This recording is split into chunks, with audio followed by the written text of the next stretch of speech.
वंदे मातरम। आप देख रहे हैं नेटवर्क 10। आपके साथ मैं हुई ईशानी कार्की और आप सभी का स्वागत है हमारे इस खास प्रोग्राम में।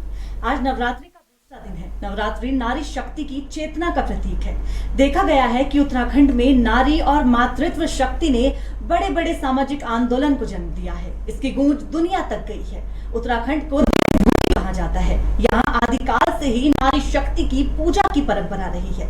यहाँ काली मठ, सुकन्या देवी, चंद्रबदनी देवी, चंडी देवी और माया देवी के अलावा भी कई देवियों के मंदिर हैं। वहीं नंदा देवी, राजूचात जैसे विश्व प्रसिद्ध सांस्कृतिक धरोहर भी यहाँ है। यहाँ तक कि उत्तराखंड राज्य गठन में भी नारी शक्ति का अहम योगदान रहा है। आज की चर्चा भी इसी पर होगी, लेकिन इससे पहले पेश है खास रिपोर्ट।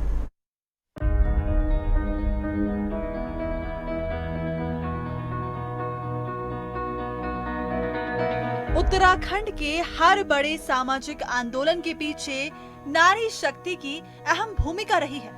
नारी शक्ति ने हर आंदोलन को न केवल ऊंचाइयों तक पहुंचाया है, बल्कि उसका परिणाम भी दिलाया है। उत्तराखंड की महिलाओं ने यहाँ की कठिन परिस्थितियों में अथाह दुख भोगे हैं। पहाड़ों के जीवन में जो कठिनाई रही है, उसका सबसे ज्यादा प्रभाव महिलाओं पर ही पड़ा है। लेकिन हर परिस्थिति में महिलाओं ने संयम के साथ जीवन परिवार को चलाया। सर्द ठिठुरन भरा मौसम हो या बरसाती मौसम में फिसलते पहाड़, महिलाओं का जीवन बेहद ही कठिन रहा है। उसकी हर चुनौती महिलाओं ने ही झेली है। उन्होंने वनों को अपना देव माना, गंगा यमुना की पवित्र धाराओं को प्रणाम किया। पहाड़ की नारी पहाड़ की ही तरह दिखी। लेकिन इसी पहाड़ की नारी ने दुनिया को वृक्षों का महत्व समझाया। गौरा देवी और उनके साथियों ने वृक्षों से लिपटकर दुनिया को पर्यावरण का अनूठा संदेश दिया। पहाड़ों की नारी ने ब्रिटिश दास्ता के खिलाफ आजादी का बिगुल बजाया। विष्णु देवी ने पवित्र सरयू में कूली बेगार के रजिस्टर बहाए, तो कुंती देवी ने गुफा में रहकर गुप्त रेडियो देश को आजादी के लिए प्रेरित किया। ये पहाड़ की नारी का ही कौशल था कि उसके आंदोलन से पहाड़ों में विश्वविद्यालय की स्थापना हुई थी। देश का ये पहाड़ी क्षेत्र अपने विकास और उत्थान के लिए अलग राज्य की कल्पना करता था। पहाड़ की मातृशक्ति ने हुंकार भरी थी। मातृशक्ति का ऐसा आंदोलन अनूठा था। मातृशक्ति युवाओं और बच्चों ने एक राज्य को बनाया। यही वो पहाड़ों की नारी है जिन्होंने एवरेस्ट के शिखर पर झंडा फहराया। आज उत्तराखंड को एक आदर्श राज्य बनाने की जो पहल हो रही है, उसमें मातृशक्ति की ओर आशा भरी निगाह से देखा जाता है। बेशक चुनौतियां कई हैं, लेकिन उनकी जीवटता, त्याग, मेहनत, समर्पण उत्तराखंड और देश को नया मुकाम देगी, इसमें कोई संदेह नहीं है। नेटवर्क 10 से डेस्क रिपोर्ट।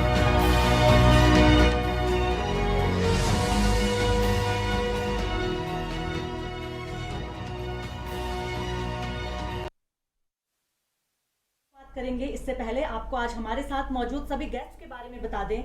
आज हमारे साथ सामाजिक कार्यकर्ता मधु भट्ट जी जुड़ी हैं। वहीं हमारे साथ उत्तराखंड महिला एसोसिएशन की सदस्य अर्चना शर्मा जी जुड़ी हैं। हमारे साथ वरिष्ठ पत्रकार सुलोचना पयाल जी जुड़ी हैं। साथ ही सामाजिक कार्यकर्ता आशा मनोरमा डोबरियाल जी भी हमारे साथ हैं। और फोन लाइन पर हमारे साथ एचएनडी गढ़वाल यूनिवर्सिटी से प्रोफेसर सुरेखा डंगवाल जी जुड़ेंगे। बहुत बहुत स्वागत है आप सभी का नेटवर्क 10 पर।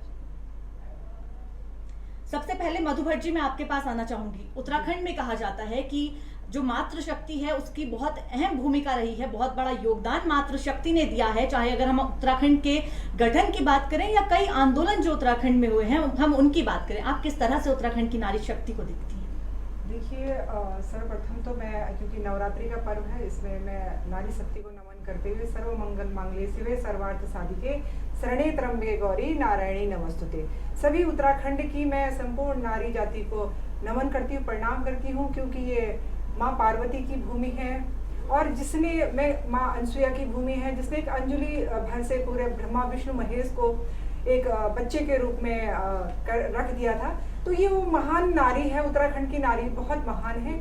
और दूसरा मैं कहना चाहूँगी, देखिए, उत्तराखंड राज्य की जो नींव रखी गई वो यहाँ की महिलाओं के ही दम पर रखी गई। और आज हम लोग बहुत ही एक अपने को गौरव की अनुभूति महसूस करते हैं कि हमारा पूरा जो ये राज्य है बहुत ही समृद्धशाली है। आप देखेंगे कि पूरे सारे जितने भी हमारे जो धाम हैं, जो मंदिर हैं, बद्रीनाथ, केदारनाथ, यमुनोत्री, गंगोत्री यहीं पर है। और जब सब लोग पूरा जब मैं ये कहूँगी पूरा संपूर्ण विश्व जब थक हार जाता है तो यहाँ पर एक आध्यात्मिक शांति के लिए यहाँ पे उत्तराखंड में ही आता है। तो यहाँ का महत्व बहुत ही पौराणिक महत्व भी है और यहाँ का जो आध्यात्मिक महत्व है वो भी बहुत है। और यहाँ पे जो हमारी जो नारी शक्ति है, जो देवी के रूप में, जब मैं कहूँगी कि जब असुर इतने ज़्यादा पैदा हो गए थे तो सारे देवता जब थक हार गए थे तो उन्होंने देवी की ही स्तुति की। और देवी की स्तुति के बाद ही पूरा संपूर्ण समाज में जो असुरों से विहीन हुआ और एक बहुत अच्छे से एक साम्राज्य की एक जो हमारे भारत की जो हमारा जो ये विश्व गुरु है उसकी जो हमने स्थापना की वो यहीं से उसकी उत्पत्ति हुई।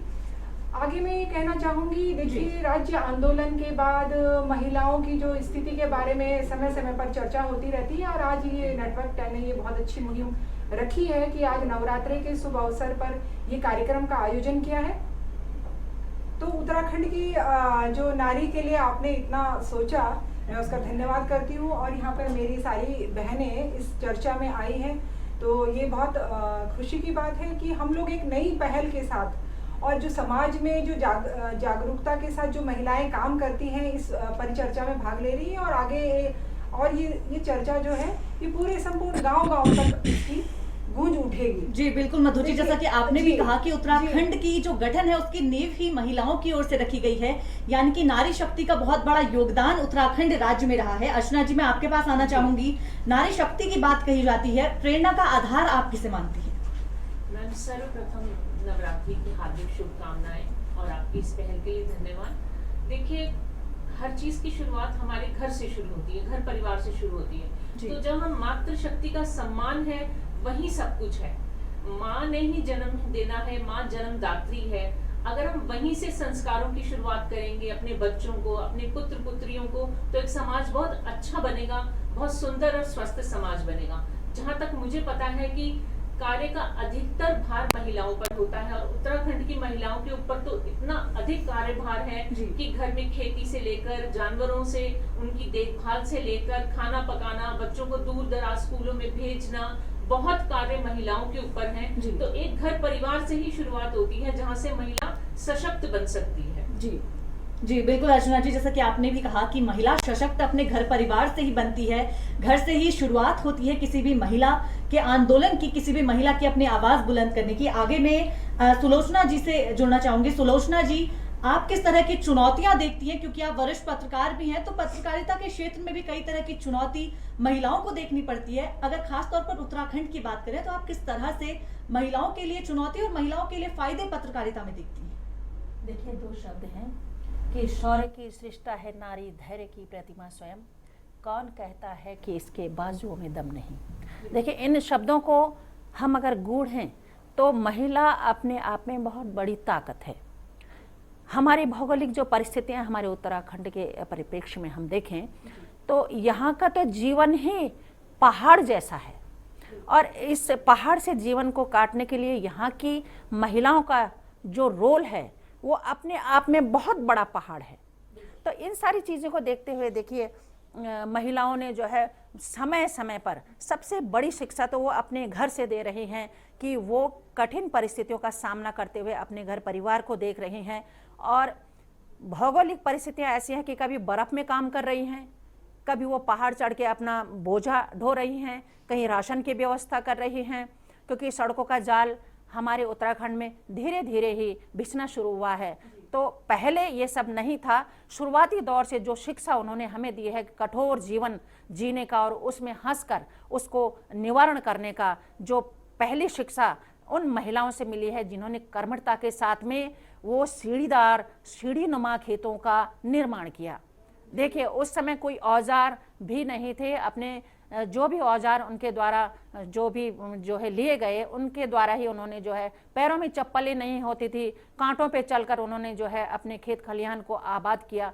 तो सबसे पहली शिक्षा जो समाज में उन्होंने फैलाई, मेहनत कर्मठता की, तो ये सबसे बड़ी शिक्षा है। और ये जो आंदोलन है, देखिए, पुरुष प्रधान जो हमारे समाज का जो अंग है वो हमेशा हमारे पहाड़ों के विकट जो परिस्थितियां हैं, जो उनको कमाने के लिए बाहर जाना पड़ता है और सारा जो कार्यभार है वो महिलाओं के ऊपर है। उसने बच्चे भी देखना है, उसने खेत खलियान भी देखना है, उसने घर भी देखना है, उसने बुजुर्गों को भी देखना है। तो सारा सिमट कर उसके सर पर जो बोझा आ गया है उस महिला के सर पर, तो वहाँ से पहली जो शिक्षा, जो आंदोलन वहीं से शुरू हो जाता है, क्योंकि वो जो शिक्षा मिलती है उस घर परिवार से, उस महिला से मिल जाती है। दूसरी चीज़, हम उसकी जन चेतना की अगर हम बात करते हैं तो जन चेतना में देखिए कि उत्तराखंड में एक से एक नारियां हुई हैं। और जैसे कि अभी हमने सुना कि उसमें जो है देखिए विष्णु देवी का नाम आया, जिसने जो है बेगारी प्रथा को जो है उसके जो रजिस्टर थे वो सरयू नदी में बहा दिए थे। और गौरा देवी का वो ले लें कि उन्होंने जो है चिपको आंदोलन को इतना महत्व दिया। टिंचरी माई को ले लें, उन्होंने मद्य निषेध के विरुद्ध में जो है शराबबंदी का जो आंदोलन इस प्रदेश में किया, उत्तराखंड में किया, उसका अपना ही एक रोल है। और वो सारी शिक्षा जो महिलाओं को एक कर्मठता की ओर ले जाती हैं और एक आंतरिक शक्ति को पैदा करती हैं, ऐसी महिलाओं को देख के अपने आप लगता है कि वाकई में महिलाओं ने ही जो है जो आंदोलन की चेतना जलाई है वो महिलाओं के द्वारा है। और उसका जीता जागता जो उदाहरण है वो है हमारे उत्तराखंड आंदोलन में कूदी हुई महिलाओं का। तो ये सारी चीजें हैं कि महिलाएं अपने आप में बहुत शक्त हैं, सशक्त हैं, और यूं मान लें कि उनके अंदर वो शक्ति छुपी हुई है जिसे हम दुर्गा का स्वरूप कहते हैं। तो हमारे पहाड़ के महलों में जी कई चुनौतियां सामने आई हैं, बावजूद इसके महिलाएं बढ़ चढ़ कर सामने आई हैं। कई आंदोलन में महिलाओं की भागीदारी उत्तराखंड में खास तौर पर रही है। अब मैं आशा जी आपके पास आना चाहूंगी। आशा जी, जिस तरह से कई तरह के सामाजिक आंदोलन राज्य में हुए हैं उनमें महिलाओं की अहम भूमिका रही है, क्या खास बात रही होगी उन महिलाओं के इन आंदोलन से जुड़ने की, इन आंदोलनों को शुरू करने की? देखिए सर, प्रथम सभी हमारी मातृशक्ति मेरी महिलाओं को मेरा प्रणाम और नवरात्रों की हार्दिक शुभकामनाएं। जैसा कि मेरी सभी यहाँ पे सम्मानित बहनें बैठी हैं और सभी ने बहुत खूब बोला, और ये बात सत्य है कि उत्तराखंड की नींव महिलाओं ने ही रखी है। हमारे यहाँ पहाड़ से लेके पूरे नीचे मैदान तक आप देखेंगे कि महिलाओं ने बहुत हर एक चीज़ में बिल्कुल बढ़ चढ़ के हिस्सा लिया है और बहुत आगे भी बढ़ी हैं। लेकिन बड़ा एक कहीं ना कहीं दिल में एक बड़ा दुख है कि आज जो देश में चल रहा है, छोटी छोटी बच्चियों के साथ रेप, कहीं ना कहीं महिलाएं वहाँ पे अपने आप को इतना ज़्यादा एक इनसिक्योर फील करने लगी हैं कि कलेजा छिन जाता है वो देख के जब सुना जाता है कि किसी महिला का, किसी बच्ची का रेप हुआ, क्योंकि महिलाओं को देवी का रूप माना जाता है। और ये उन लोगों को थोड़ा सा सोचना चाहिए जो महिलाओं के साथ इस तरीके की गंदगी करते हैं। अभी आपने देखा हाथरस में एक छोटी बहन बच्ची के साथ कितना बड़ा हादसा उसके साथ हुआ है। आपने उसका रेप करने के बाद उसकी जीवा काट दी, उसकी हड्डियां तोड़ दी ताकि वो एक हॉस्पिटल तक भी ना माफ कीजिएगा, आपको रोकना चाहूंगी। हम यहाँ पर उत्तराखंड को लेकर अगर बात करें तो आंदोलन की हम खास तौर पर बात कर रहे हैं। उत्तराखंड में इतने बड़े बड़े आंदोलन हुए हैं, चिपको आंदोलन की हम बात कर रहे हैं, हम विष्णु देवी की बात करें, कई तरह के आंदोलन, कई तरह की चीजों में उत्तराखंड की महिलाएं बढ़ चढ़ कर आगे आई हैं। बहुत अहम भूमिका उनकी रही है और कहा भी जाता है कि महिलाओं ने ही उत्तराखंड की नींव रखी है। तो शुरुआत उत्तराखंड की महिलाओं की ओर से की गई है, आंदोलन यहाँ पर बड़े बड़े महिलाओं की ओर से किए गए हैं। तो आप महिलाओं को लेकर उत्तराखंड की खास तौर पर क्या कहना चाहेंगी, उनकी अहम भूमिका को लेकर क्या कहना चाहेंगी? मैं बिल्कुल यही कहना चाहूँगी, क्योंकि मेरी माता जी ने भी यहाँ पे आंदोलन में हिस्सा लिया था।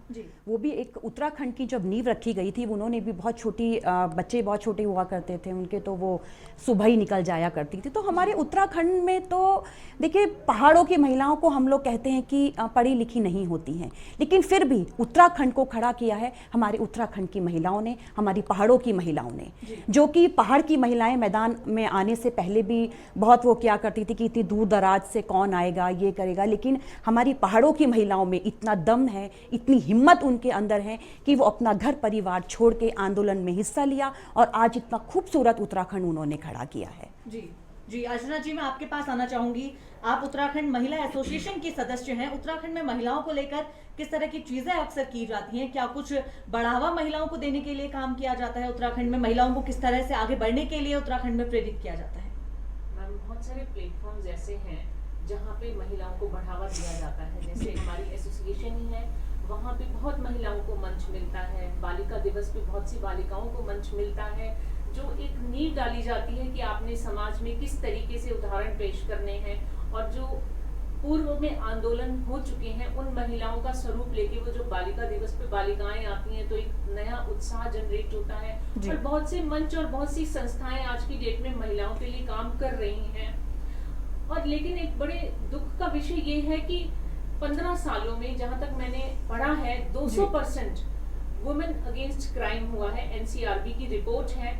ये बहुत एक चिंता का विषय है, जो मुझे लगता है इस बारे में गवर्नमेंट को थोड़ा जागरूक होना चाहिए, थोड़ा लोगों को अपने आप में जागरूक होना चाहिए कि मदर जो है, जो अपने बेटे को ऐसे संस्कार दे कि उनका ये सब चीजें समाज में फैलाई ना जा सके। देखिए, मदर के हाथ में बहुत कुछ है और यहाँ पे मंच मिलते हैं, लेकिन ग्राउंड लेवल पे फिर भी अभी बहुत काम करने की जरूरत है। कुछ मान लीजिए 20-50 महिलाओं को मंच मिल भी गया तो पॉपुलेशन के हिसाब से आधी आबादी का हाल इतना अच्छा नहीं है। स्पेशली उत्तराखंड में अभी बहुत काम करने की जरूरत है, पहाड़ों के अंदर बेसिकली, जहाँ पे ये सब जो देहरादून की संस्थाएं हैं पहाड़ों में जाएं और काम करें। जबकि हमारी संस्था ने बहुत महिलाओं को पिछले लगभग 17 सालों से हम लोग संस्था में लगातार काम कर रहे हैं। हर महीने एक प्रोग्राम महिलाओं को लेकर होता है, चाहे उनको फूड के प्रति जागरूक किया जाए ताकि वो न्यूट्रिशियस वैल्यू, छोटी से छोटी चीजें हम लोग बहुत जागृति फैलाते हैं। लेकिन मैं चाहती हूँ कि और भी संस्थाएं आगे आए और इसको पहाड़ों में फैलाएं ताकि वो जागरूक हो सके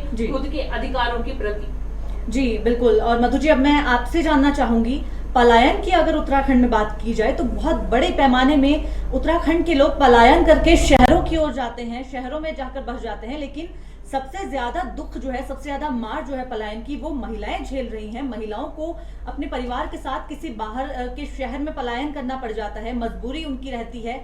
आप क्या कहेंगी इस बात को लेकर?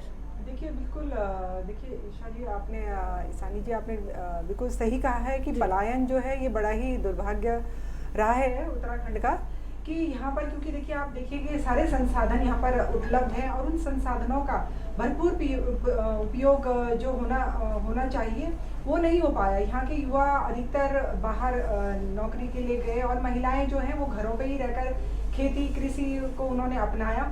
यही उन्होंने अपने संसाधनों का, जो हमारे छोटे संसाधन थे, उन्हीं का उपयोग किया। लेकिन राज्य बनने के बाद स्थिति में बहुत परिवर्तन आया है और राज्य के बनने के बाद आप अगर देखेंगे तो रिवर्स पलायन बहुत हुआ है।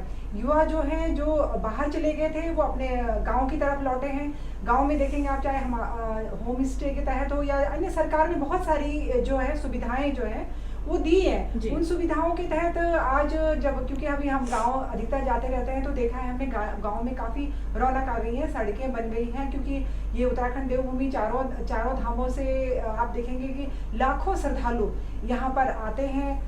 तो इससे हर प्रकार का रोजगार, एक व्यवसाय में मैं कहूँगी एक बहुत बड़ा परिवर्तन आया है और युवाओं को काफ़ी रोजगार यहाँ पर मिल रहा है। तो भविष्य में भी बहुत अच्छी उम्मीदें हैं कि आने वाले समय में राज्य और उन्नति करता जाएगा और युवाओं को जिस प्रकार से योजनाएं अब सरकार जो बना रही है उसका लाभ जरूर मिलेगा। अभी आप देखेंगे हाल ही के दिनों में जो हमारे में कोविड की वजह से हम लोगों का जो इतना बड़ा, मैं ये कहूँगी पूरा विश्व इससे बिल्कुल झकझोर हो गया था।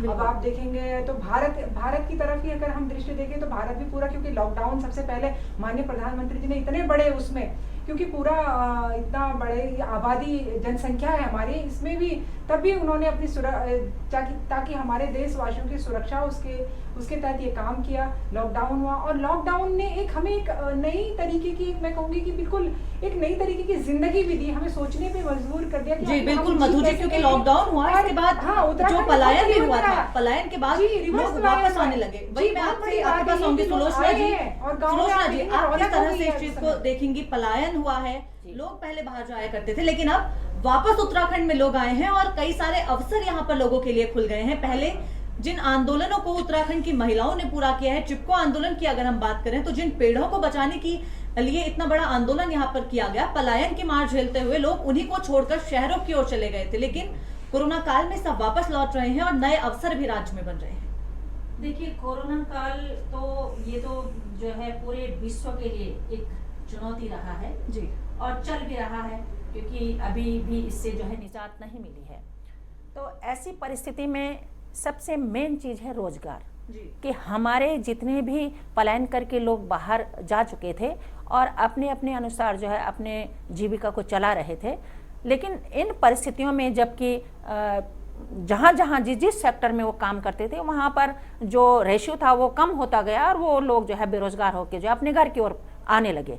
घर में आकर एक तो सबसे पहले उन्होंने महसूस किया कि हम जो है सुरक्षित हैं, पहली सुरक्षा उनके दिमाग में आई। लेकिन उसके बाद में जो अपने जो पुश्तैनी काम थे उसकी तरफ भी उनका ध्यान गया। दूसरी चीज़, सरकार की जो पहल, देखिए माननीय प्रधानमंत्री जी ने कई इस तरह की योजनाओं को चलाया है जिससे कि वो स्वरोजगार से लोग जुड़े, तो उस तरफ भी युवाओं का ध्यान गया है और पढ़े लिखे युवक हैं तो उन लोगों ने जो है इस तरफ ध्यान दिया है, क्योंकि रास्ता बताया गया है। पहले क्या था कि रास्ते का मालूम नहीं था, अब रास्ता देखा है तो उसमें चलने की कोशिश भी जरूर होगी। तो यही कारण है कि अगर 100 युवा नौकरी छोड़कर घर आए हैं तो उसमें से 40 युवा जरूर गांव में रुक गया है, 60 युवा तो अपने उसी नौकरी में धीरे धीरे करके जाने लगा है अपने पुराने कामों की तरफ। लेकिन जो 40% युवा है वो सोच रहा है कि हम क्यों ना इन जो योजनाएं हैं इनका फायदा उठाएं, और यही चीजें जिस तरह से गांव कस्बों की हम बात करें, शहरों की बात करें, स्कूली शिक्षा की अगर हम खास तौर पर बात करें तो महिलाओं को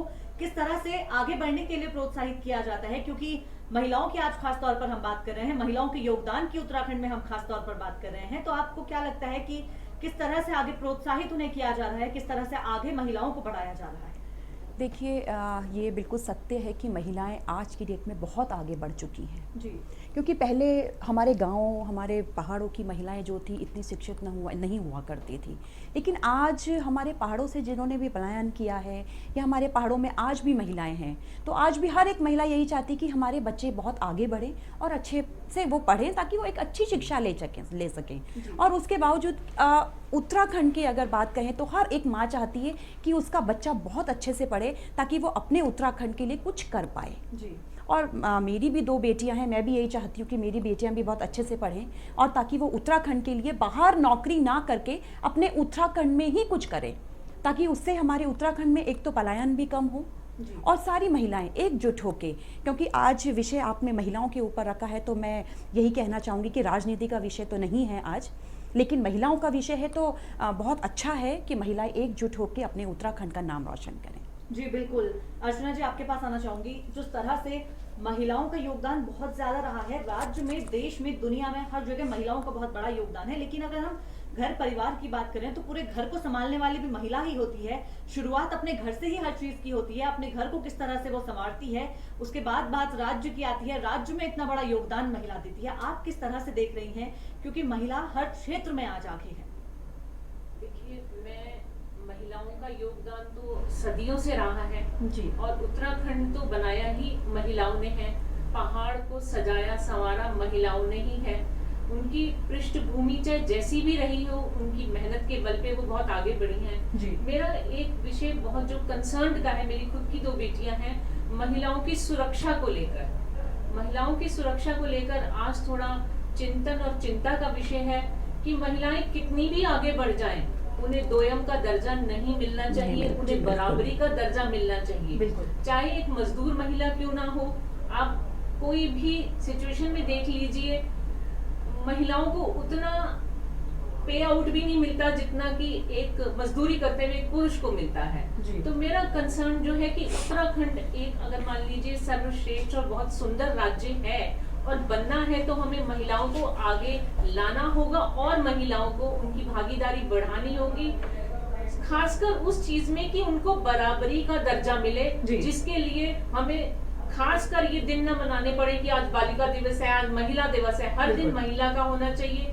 हर दिन बालिका का होना चाहिए। घर की एक दिन रोटी ना मिले, एक दिन की बात कर रही हूँ, तो पूरे समाज को पता लगेगा कि कितना कठिन है जी एक घर का छोटे से छोटा काम करना भी। तो मेरे हिसाब से हर दिन महिला का होना चाहिए और उत्तराखंड राज्य में इस स्थिति को, मतलब महिलाओं की स्थिति इतनी अच्छी बननी चाहिए कि ये समाज में एक उदाहरण बने कि देखिए उत्तराखंड में महिलाओं का योगदान उसको बनाने में बहुत रहा है, तो आज उनको एक स्थिति, बेहतर स्थिति समाज में सरकार ने दी है। जी बिल्कुल अर्चना जी, जिस तरह से महिलाओं का योगदान रहा है उसी तरह महिला सुरक्षा पर भी जोर दिया जाना चाहिए। फिलहाल एक छोटे से ब्रेक का वक्त हो गया है, आगे भी चर्चा जारी रहेगी, आप बने रहिए नेटवर्क 10 के साथ।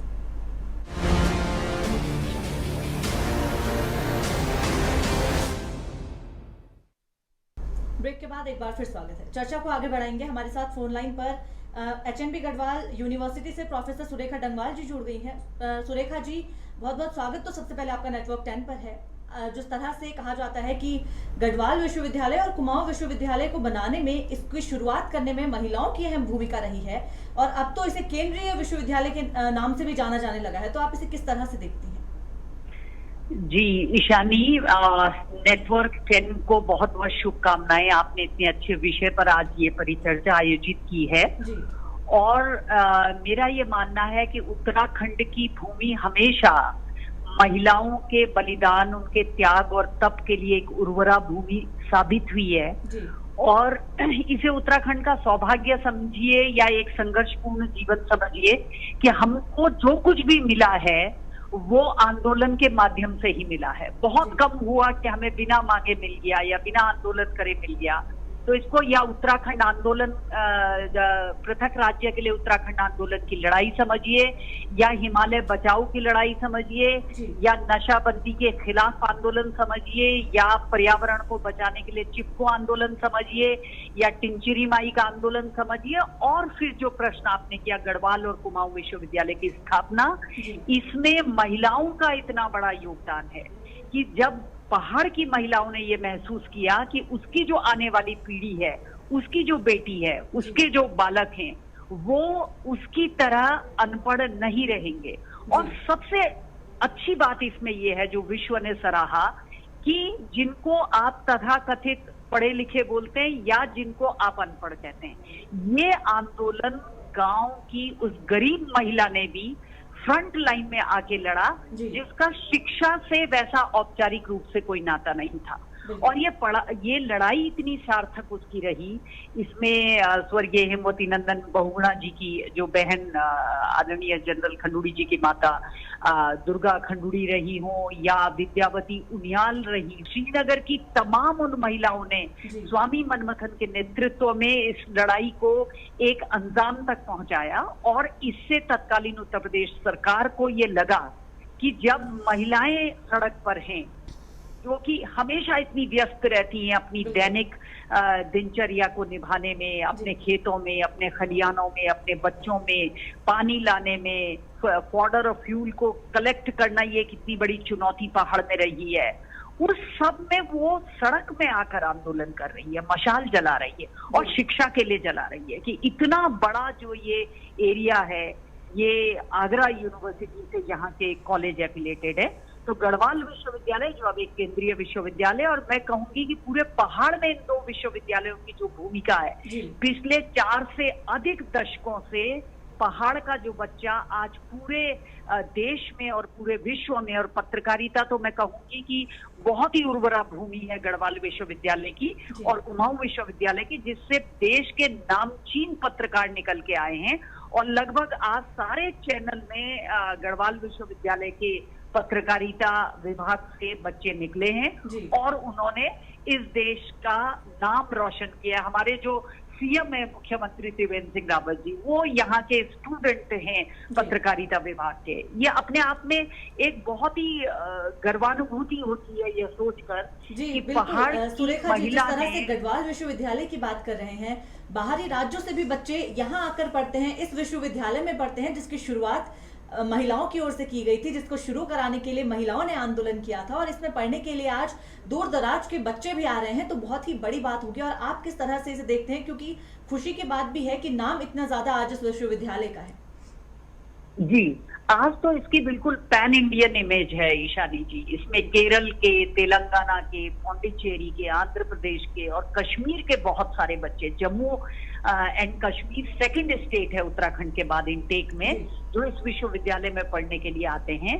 और बहुत ही मुझे गर्व महसूस होता है क्योंकि बहुत ही धुंधली यादें विश्वविद्यालय आंदोलन की मेरे दिमाग में हैं, क्योंकि मैं श्रीनगर की स्थानीय निवासी हूं।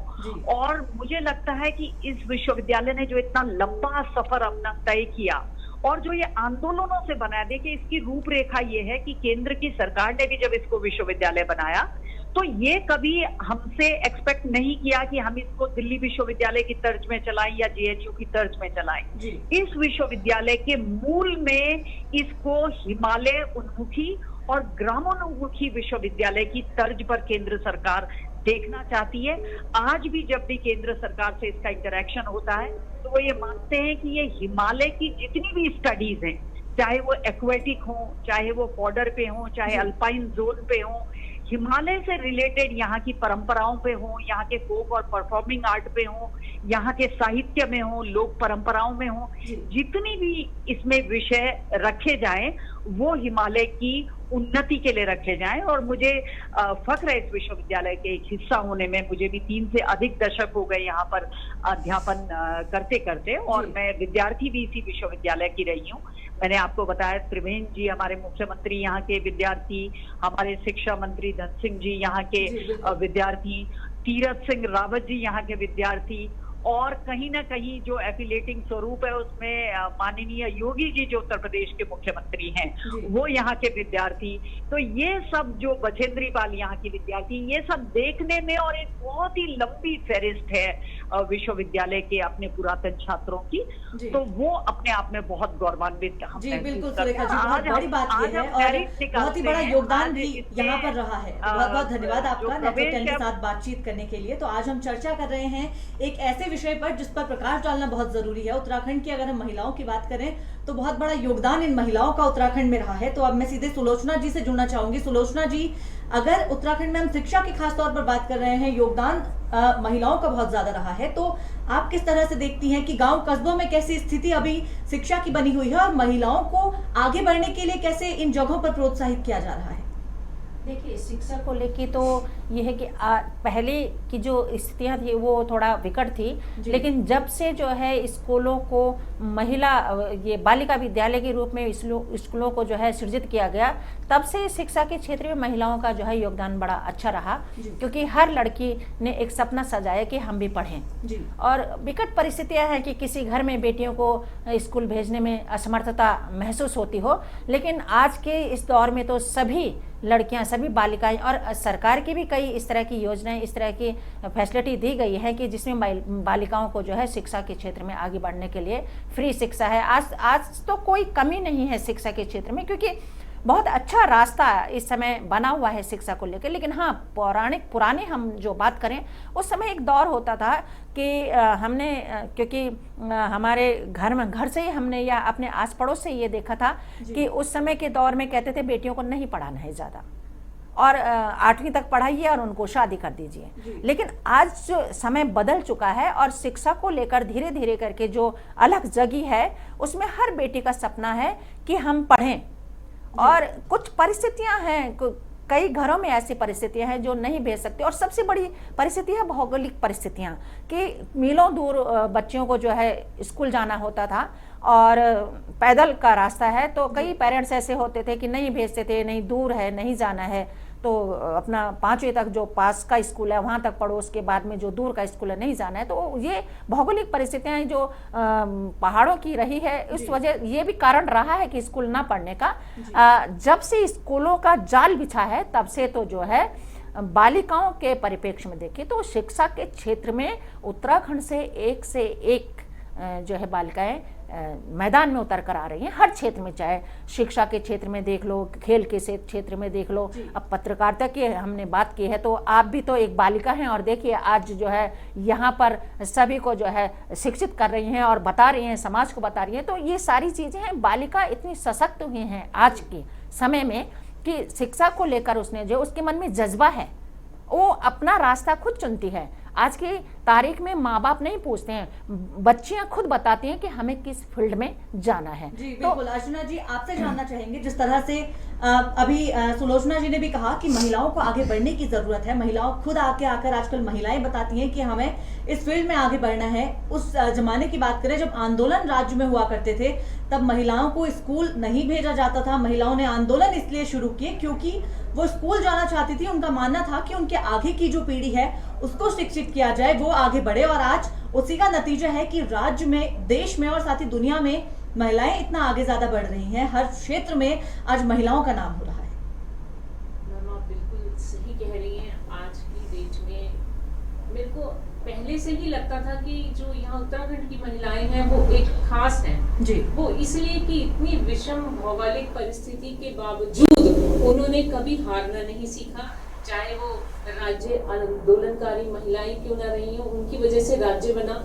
जो मैं बहुत प्रभावित हुई यहाँ की महिलाओं से, मैं खुद भी यहीं की महिला हूँ, माया टमटा जी से, क्योंकि वो प्रथम भारत की मेजर जनरल थी, हंसा मनराल जी से जिनको द्रोणाचार्य पुरस्कार से सम्मानित किया गया, ऐसी अनगिनत महिलाएं हैं, कबूतरी देवी हो गई जी, और गौरा देवी को तो सभी जानते ही हैं। तो यहाँ की महिलाओं को अगर आप अवसर देंगे तो मुझे लगता है वो बहुत आगे जाएंगी। हमें ये जरूरत है कि बहुत सी सामाजिक संस्थाएं जैसे कि हमारी संस्था है महिलाओं को आगे लाने का काम करती है, तो और भी ऐसे सामाजिक संस्थाएं आगे आएं ताकि बच्चियों को ज्यादा से ज्यादा शिक्षण मिल सके जिससे वो आगे बढ़ सके। मुझे लगता है हर महिला में कोई ना कोई एक खूबी होती है। जी बिल्कुल। आशा जी आपके पास आना चाहेंगे, आपसे जानना चाहेंगे, जिस तरह से हर क्षेत्र में महिलाएं आगे बढ़ रही हैं, चाहे हम कोई भी फील्ड देख लें, महिलाएं पीछे नहीं है। फौज की हम बात करें, आर्मी की जैसे हम बात कर रहे हैं, उसके अलावा कई अन्य क्षेत्र हैं, पढ़ाई के क्षेत्र में, डॉक्टरी के क्षेत्र में, खेल के क्षेत्र में, हर जगह आज महिलाओं का बहुत बड़ा योगदान है। और उत्तराखंड तो ऐसी भूमि है जहां हर क्षेत्र में महिलाएं बढ़ चढ़कर आगे आ रही हैं। कहा जाता है, कई बार लोगों की ये धारणा भी बनी हुई है कि गांव का क्षेत्र उत्तराखंड में ज्यादा है तो महिलाएं कम पढ़ी लिखी होंगी, महिलाओं को कम स्कूल भेजा जाएगा। लेकिन अगर आज हम उत्तराखंड के गाँव में भी जाकर देखें तो महिलाओं को प्रोत्साहित वहां पर किया जा रहा है। महिलाओं के लिए अलग अलग तरह की योजनाएं बनाई जा रही हैं ताकि उन्हें आगे बढ़ाया जाए, उन्हें पढ़ाई में भी आगे बढ़ाया जाए और अलग अलग क्षेत्रों में उनके योगदान को सराहा भी जा रहा है। देखिए बिल्कुल ठीक आपने कहा है ईशानी जी, क्योंकि उत्तराखंड शुरू से पढ़ाई का एक हब माना गया है कि हमारे उत्तराखंड में दूर दराज के बच्चे भी आके बहुत अच्छी शिक्षा ग्रहण करते हैं। और हमारे उत्तराखंड की अगर बहू बेटियों की बात करें तो आज की डेट में ऐसी कोई घर नहीं है, ऐसा कोई भी घर नहीं है जहाँ पे कोई बेटी या बहू शिक्षित ना हो। और बड़ा अच्छा लगता है देख के कि हम लोगों का भी एक सपना रहा है, हमारी माँओं का भी एक सपना रहा है कि जो हम लोगों को नहीं मिला, जो हम लोग नहीं पढ़ पाए, जो हम लोग शिक्षा नहीं ग्रहण कर पाए, वो आगे मेरी बेटी ज़रूर करे। तो हमारे उत्तराखंड में पहाड़ में भी आप देखेंगे तो वहाँ का भी यही है कि वो माँ जिन्होंने उत्तराखंड आंदोलन करके उत्तराखंड को हासिल किया है, उनका भी अब एक ही सपना है कि हम लोगों ने अपना घर में, हम लोग नहीं पढ़े हैं, हमारे घर वालों ने हमें नहीं पढ़ाया है, लेकिन हमारी जो बेटी है, हमारे घर की जो बहू है, वो पढ़े और शिक्षित हो। क्योंकि पहाड़ों में भी शादी आज की डेट में भी बहुत छोटी उम्र में थोड़ा सा शादी हो जाती है। ऐसा नहीं है कि 25 साल या 26 साल 30 साल में शादी हो रही है, थोड़ा हो जाती है टाइम से। लेकिन गाँव में भी प्राइवेट भी बेटियाँ पढ़ रही हैं, बहुएँ पढ़ रही हैं। और बड़ा अच्छा लगता है ये देख के कि आज की डेट में माताएं, हमारी वो बुज़ुर्ग महिलाएं जिन्होंने कभी पढ़ाई नहीं की, कोई स्कूल नहीं गई, वो अपने बच्चों को आगे बढ़ने के लिए कहती है। ये हमारा उत्तराखंड का ही संस्कार है। जी मधु जी, क्या संदेश आगे आप देना चाहेंगी? क्योंकि जिस तरह से महिलाओं को आगे बढ़ना जरूरी है, महिलाओं को बढ़ाना आगे जरूरी है, परिवार का सहयोग जरूरी है, और साथ ही जिस संस्थान में वो काम कर रही हैं, जिस स्कूल में वो काम कर रही हैं, जिस स्कूल में वो पढ़ती हैं, जिस कॉलेज में वो पढ़ती हैं, उन सभी जगहों पर भी उन्हें आगे बढ़ाने की जरूरत है और साथ ही उनके योगदान को सराहने की भी जरूरत है। क्योंकि महिलाओं का योगदान रुकने वाला नहीं है, महिलाओं का योगदान हर क्षेत्र में बढ़ता ही चला जा रहा है। बिल्कुल ठीक कहा ईशानी जी। और देखिए, महिलाएं तो हर क्षेत्र में आज बिल्कुल अग्रणी भूमिका निभा रही हैं। अगर मैं कहूँगी कि हमारी बछेंद्री पाल जी से लेकर और जितनी सारी अभी बहुत सारी महिलाओं के यहाँ पर नाम आए हैं, अगर मैं पुराने समय की बात कहूँ तो ये कर्णावती जैसे जिनको नागकटी के रानी के नाम से भी जो फेमस है, उस समय मुगलों के टाइम पे, मुगलों के समय में उन्होंने ये काम किया था। तीलू रौतेली हो गई, बहुत बहादुर महिलाएं भी रही हैं। और शिक्षा के क्षेत्र में तो उत्तराखंड तो एजुकेशन हबी के नाम से जाना जाता है। लोग यहाँ पढ़ने भी आते हैं, यहीं देश से ही नहीं बल्कि विदेशों के भी बच्चे यहाँ पे पढ़ने के लिए आते हैं, देहरादून और नैनीताल में। तो ये बहुत बड़ी, क्योंकि हमारा जो उत्तराखंड राज्य है, यहाँ की नारी बहुत सशक्त है, हर क्षेत्र में वो बहुत ही संवेदनशील है। साथ में वो अपने बच्चों की भी, अपने जो पति है, अपने परिवार की, और साथ में पूरे संपूर्ण, एक मैं कहूँगी कि उत्तराखंड की नारी का तो एक ऐसी नारी है कि जो कि पूरे हमारे जो परिवार की जो एक भूमि है, उसको भूमिका को वो निभाती है, वही एक आदर्श है। और हर आंदोलन में अगर कोई भी अगर आंदोलन हुआ हो, अगर उसको लगा कि मेरा बच्चा जो है वो यहाँ पर उसको ठीक प्रकार से जो उसको रोजगार मिलना चाहिए वो नहीं मिल रहा है, तो उसके लिए भी वो आगे बढ़ी। कई महिलाओं ने अपनी आहुति भी दी है यहाँ पर राज्य के लिए, कई महिलाएं बलिदान भी दिया है। दूसरा मैं कहूँगी कि देखिए, अगर आप कृषि के क्षेत्र में कहेंगे तो कृषि के क्षेत्र में तो आज बहुत क्रांतिकारी जो है वो पहल हो रही है। आप भी देखेंगे मशरूम में ही हमारी जो महिलाएं हैं जो काम कर रही हैं, आज एक मशरूम गर्ल के नाम से बहुत सारी लड़कियां आपके बराबर की सब उसमें काम कर रही है और बहुत अच्छा काम कर रही है कृषि में। हमारे चाहे मंडवा हो, क्वादा, झंगोरा, जो भी है हमारे जो यहाँ के उत्तराखंड के जो खाद्य पदार्थ है वो आज बाहर भी उनकी डिमांड हो रही है। जो हमारा क्वादा, झंगोरा जिसके बिस्कुट बनाए जाते हैं, अल्मोड़ा की हमारी बहन है, बहुत अच्छे बनाती हैं वो, और पूरा जा रहा है। माननीय प्रधानमंत्री नरेंद्र मोदी जी ने तो मन की बात के माध्यम से उसका जिक्र भी किया था। तो मैं कहना चाहूंगी हर क्षेत्र में हमारी उत्तराखंड की नारी बहुत ही सशक्त है, बहुत ही मजबूत है। और आगे इस प्रकार से अगर हम नारी जाति जो है और तरीके से अगर हम चाहते हैं उसकी सशक्त भूमिका हो, राजनीति क्षेत्र में भी बहुत आगे आ रही है, बढ़ चढ़ के हिस्सा ले रही हैं। और आने वाले समय में इस उत्तराखंड राज्य का बहुत चहुमुखी विकास होगा और नारी इसमें और मतलब गतिशील तरीके से भूमिका निभाएगी। मुझे ऐसा लगता है, क्योंकि यहाँ पे मेरी जो सारी बहनें हैं बहुत तरीके से, मतलब एक जो आप चाहे आप पत्रकार हो गई, आप सामाजिक कार्यकर्ता हो गई, आप एसोसिएशन से अपनी महिलाओं के लिए काम करती हैं, आप भी काम कर रही हैं, तो सारी महिलाएं जो हैं इसमें बिल्कुल सशक्त रूप से काम कर रही हैं और एक बहुत अच्छी एक पहल है। और उत्तराखंड राज्य मुझे लगता है एक बहुत ही एक मैसेज देने वाला राज्य बनने वाला है। जी सुलोचना जी, जैसे कि टिचरी माई को याद किया जाता है कि उन्होंने आंदोलन किया था, शराब की दुकानों को उन्होंने अपने समय में बंद कराया था, उसके खिलाफ उन्होंने आंदोलन किया था, लेकिन आज बड़ी मात्रा में शराब की बिक्री होती है। तो क्या कहेंगी आप, आज की महिलाओं को भी आंदोलन करना चाहिए, आज की महिलाओं को भी बढ़ चढ़कर इसका विरोध करना चाहिए? देखिए, आंदोलन की जहाँ बात है तो टिंचरी माई का जो आंदोलन था, शराब तो कहते हैं कि शराब शरीर और आत्मा का नाश करती है। बिल्कुल। तो इन सब चीज़ों को देखते हुए जो है जो आंदोलन चला कि जो विष के तौर पे जो है घर घर में परोसी जाने वाली शराब है, इसका विरोध होना चाहिए। और देखिए, आज के दौर में टिंचरी माई का जो एक संदेश था कि हम नशे के विरुद्ध जाएं, उसका विरोध करें, नशे का विरोध, क्योंकि ये शरीर के लिए अच्छा नहीं है। शरीर के साथ साथ समाज में भी विघटन होता है इससे।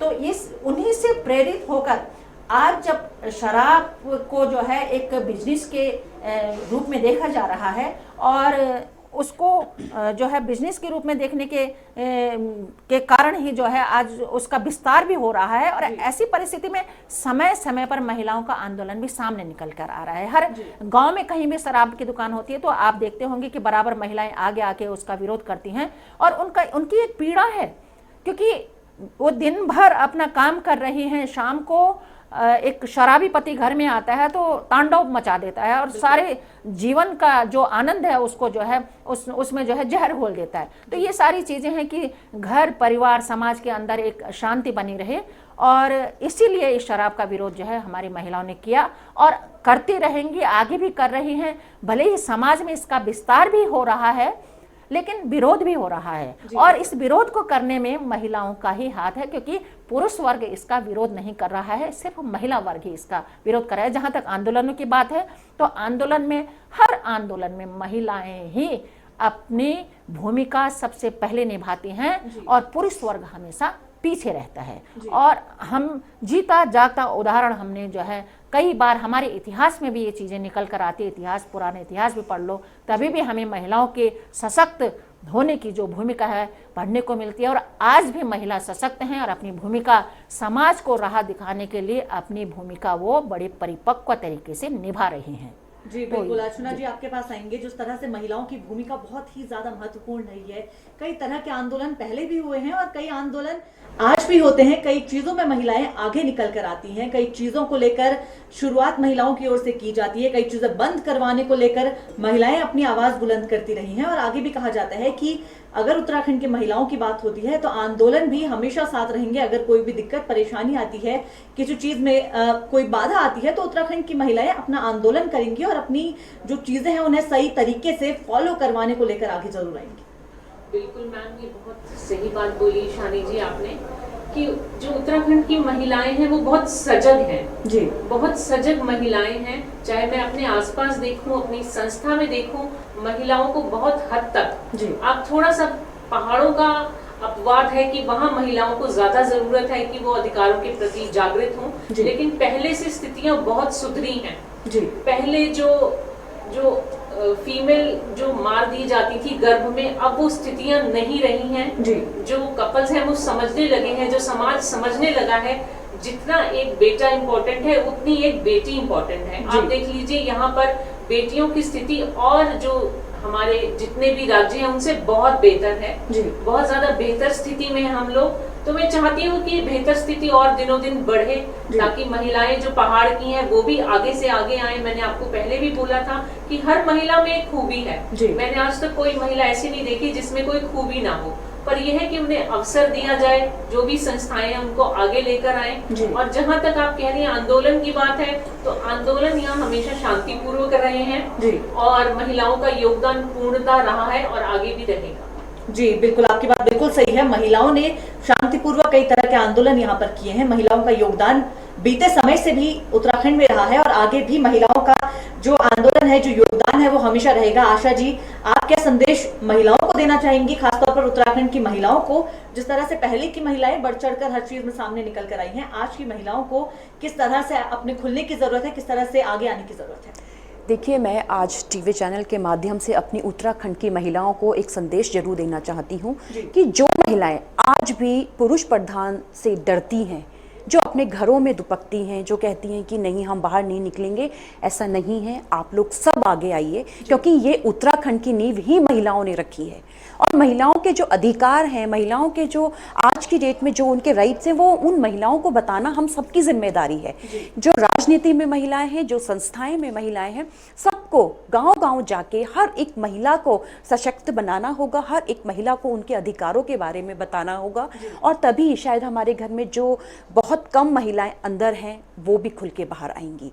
और देखिए, मैं एक बात और आपके माध्यम से जो भी देख रहे हैं, मैं सबको कहना चाहूँगी कि उत्तराखंड के साथ साथ महिलाओं का सम्मान बाहर भी होना चाहिए, जो कि आज की डेट में थोड़ा सा कम देखने को मिलता है। हमारे उत्तराखंड में तो महिलाओं का सम्मान है ही, लेकिन थोड़ा सा बाहर भी, अलग राज्य में भी महिलाओं का सम्मान होना बहुत ज़रूरी है। और ये बातें पुरुष प्रधान को समझनी होगी। जी बिल्कुल, आज की इस चर्चा को यहीं पर खत्म करेंगे। आप सभी का बहुत बहुत धन्यवाद नेटवर्क 10 के साथ जुड़ने के लिए। तो जिस तरह से महिलाओं का योगदान बीते समय से भी देखा गया है, आज भी देखा जा रहा है और कहा जाता है कि आगे भी महिलाओं का हर क्षेत्र में योगदान देखा जाएगा। फिलहाल के लिए बस इतना ही। आप देखते रहिए नेटवर्क 10। जय हिंद।